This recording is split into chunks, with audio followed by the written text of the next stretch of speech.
Assalamualaikum warahmatullahi wabarakatuh. Selamat pagi, salam sehat untuk kalian semuanya dan salam sejahtera. Mudah-mudahan kalian di rumah tetap kondisi sehat dan selalu mengikuti protokol kesehatan. Jaga diri, jaga keluarga, jaga jarak. Ya, untuk materi kali ini teknologi layanan jaringan TLJ. Kompetensi dasar hari ini adalah memahami konsep kerja protokol server software. Ya, marilah kita ikuti bersama dengan materi kali ini.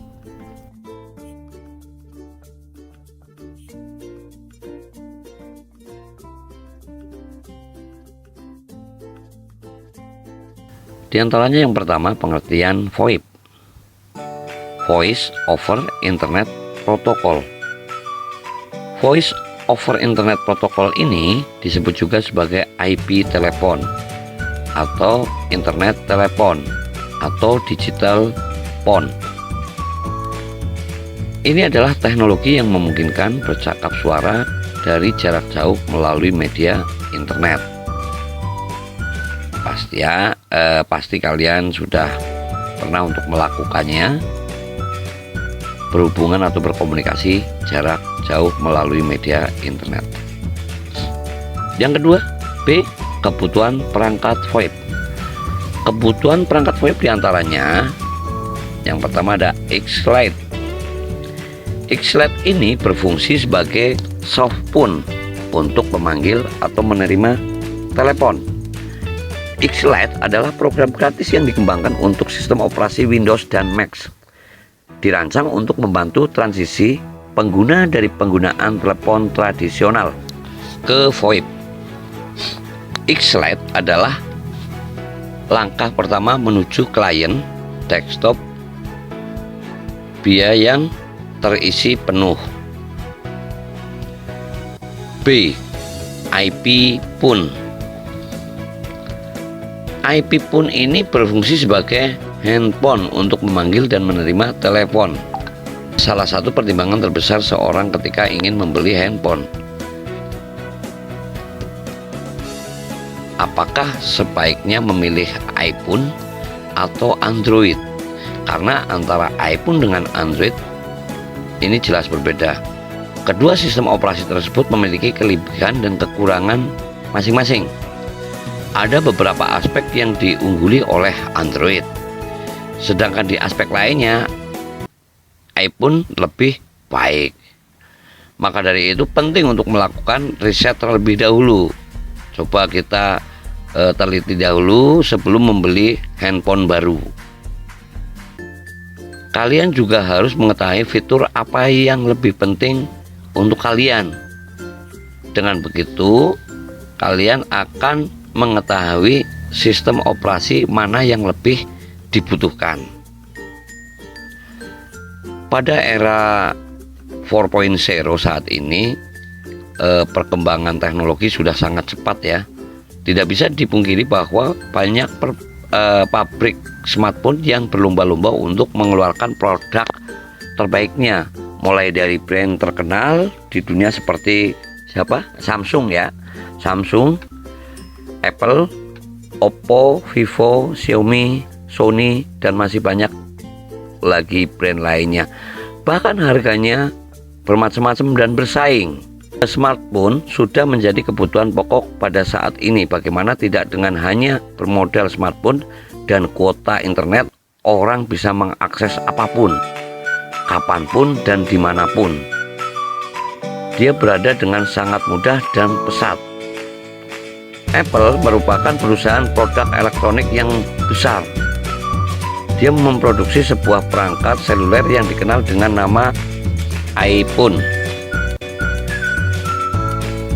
Untuk selanjutnya, C, Breaker. Breaker IPPBX, server VoIP open source. Mungkin ini salah satu distro Linux yang khusus untuk server VoIP buatan Indonesia. breaker itu perangkat lunak untuk menjadikan komputer sebagai sentral telepon. Aplikasi ini memudahkan komunikasi yang dibangun dengan basis open source. Dan breaker ini berfungsi sebagai operating system VoIP. Nah, selanjutnya server. Nah, kalian tidak asing lagi dengan server ya. Setiap masuk ke lab komputer pasti ada server. Dan walaupun kalian sudah tahu apa itu server atau mungkin pernah melihatnya, namun tidak ada salahnya saya jelaskan lagi. Server ini berfungsi sebagai pusat pengolahan data pada jaringan VoIP. Jaringan komputer, baik yang bersifat lokal maupun online, dikelola oleh sebuah perangkat induk yang disebut komputer server. Namun, apa sebenarnya komputer server itu? Nah, mari kita simak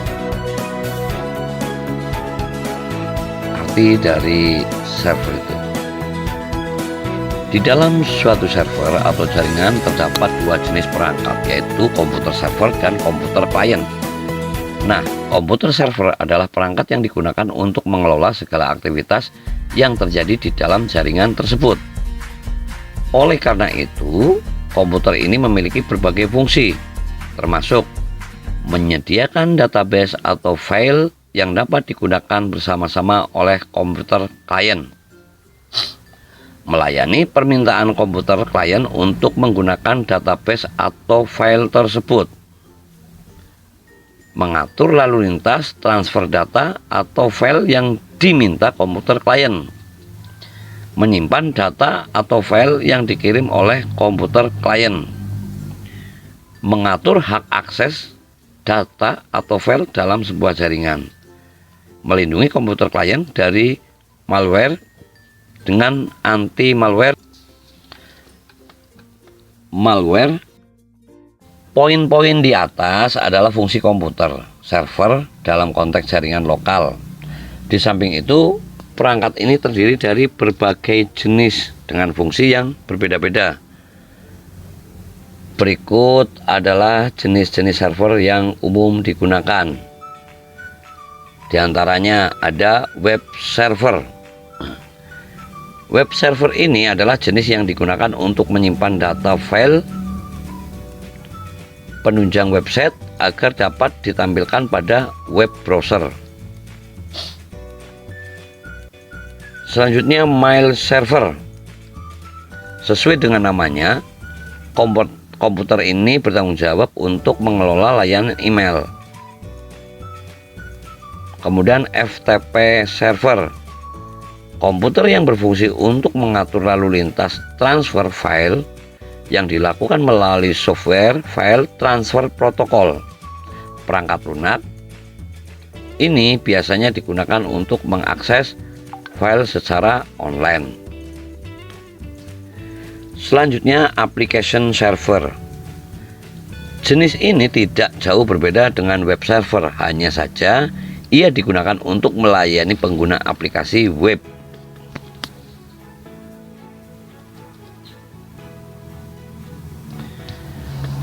Untuk yang selanjutnya, modem.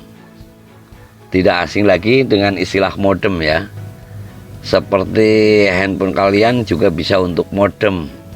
Nah, apa sih fungsi modem? Modem berfungsi sebagai koneksi apabila server VoIP ada di jaringan, atau bisa dikatakan sebuah perangkat keras yang memiliki fungsi untuk mengubah sinyal sehingga dalam menerima dan mengirim pesan bisa berjalan baik. Kata modem merupakan singkatan dari modulator, demodulator. Modulator berfungsi sebagai pengubah sinyal informasi untuk dijadikan sinyal pembawa data yang siap dikirimkan. Sedangkan demodulator adalah bagian yang memisahkan sinyal informasi dari sinyal pembawa yang dapat diterima dengan baik. Nah, itu. Kemudian macam-macam jenis modem. Ada modem eksternal ya. Modem eksternal berarti modem yang ada di luar, ya, ada di luar, tidak menjadi suatu rangkaian di dalam komputer. Modem eksternal adalah perangkat keras yang dipakai pada komputer atau laptop untuk mengakses internet, di mana data dari komputer yang berbentuk sinyal digital akan diubah menjadi sinyal analog. Begitu juga sebaliknya, sinyal analog akan diubah menjadi digital yang akan diproses selanjutnya oleh komputer. Modem internal adalah perangkat jaringan yang sudah tergabung ke dalam motherboard dan tidak memiliki lampu indikator layaknya modem eksternal. Modem ISDN adalah sebuah sistem telekomunikasi yang menyediakan layanan berupa data suara atau gambar yang kemudian diintegrasikan ke dalam jaringan. Kemudian modem GSM adalah jenis modem yang menggunakan jaringan telepon seluler sebagai media untuk mentransfer data. Modem jenis ini biasanya mendukung penggunaan dengan kartu SIM GSM. Yang terakhir, modem analog adalah perangkat untuk membentuk sinyal analog yang nantinya diubah menjadi sinyal digital. Itu macam jenis modem. Kemudian selanjutnya, fungsi modem. Fungsi secara umum modem ini sebagai alat untuk mengubah sinyal digital menjadi sinyal analog, itu pasti. Ataupun sebaliknya ya. Tetapi modem memiliki fungsi lain seperti berikut. Yang pertama, perangkat untuk mengubah sinyal digital menjadi sinyal analog. Yang kedua, menghubungkan perangkat dengan jaringan. Yang ketiga, melakukan proses modulasi dan demodulasi. Yang keempat, melakukan pengecekan data dan komunikasi. Yang kelima, melakukan kompresi data yang dikirim melalui sinyal.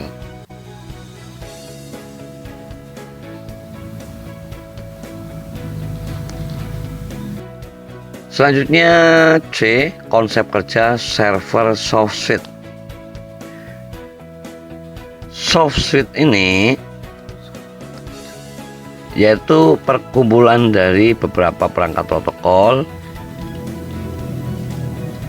dan aplikasi yang memungkinkan perangkat-perangkat lain dapat mengakses layanan telekomunikasi atau internet berbasis jaringan input atau output, di mana seluruh prosesnya dilakukan dengan menjalankan software pada suatu sistem komputer.